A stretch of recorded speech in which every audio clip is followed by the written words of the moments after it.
do think Alberta sometimes justifiably can say that Ottawa has not spent a lot of time or interest making sure things were great for Alberta as much as they could have. And there's a long history of that. When it comes to this, I thought, when we say this is impossible, 12 years seems, that could be 4 premiers from now.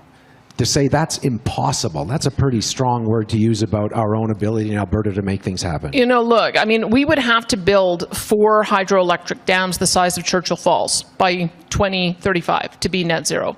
So does anyone think it would be possible to get all of the siting decisions, the regulatory, the First Nations, the different levels of landowner consultation, the environmental issues? Does anyone think that would be possible to get that built in 12 years, starting now? I mean, you go ahead and talk to Jonathan Wilkinson then, because I can tell you, Site C began in 1954. Site C began in 1954. Fine. Do you think I can get? An equivalent amount of nuclear rolled out in 12 years? Do you think I could do that in an environment that we've never had nuclear before? I don't want to interrupt the two of you. What do you know? And I get. What do you know that my industry experts don't know about? Yeah. Well, you know, and what do I do when there's no sun and there's no wind? Batteries, let's talk about batteries, Danielle, because I've talked to somebody. I want to talk about batteries for a minute, because I know that everybody thinks that this economy is going to be operated on wind and solar and battery power, and it cannot. There is no industrialized economy in the world operating that way, because they need base load. And I'll tell you what I know about batteries, because I talked to somebody who was thinking of investing in it on a 200 megawatt plant.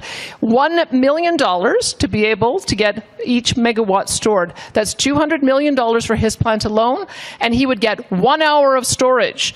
So if you want me to have 12,000 megawatts of storage, that's $12 billion for 1 hour of storage, $24 billion for 2 hours of storage, $36 billion for 3 hours of storage. And there are long stretches in winter where we can go weeks without wind or solar. That is the reason why we need legitimate, real solutions that rely on base load power rather than fantasy thinking. And I am not going to engage in fantasy thinking and say something is possible when I know that my principal job... I think we need to stop. My principal job is to have a reliable energy grid. That's what I'm trying to do. I think I understand... and that got interesting, didn't it? But it's important, and these are important conversations, and it's not like we're all going to come to some sort of thing in the next 3 minutes.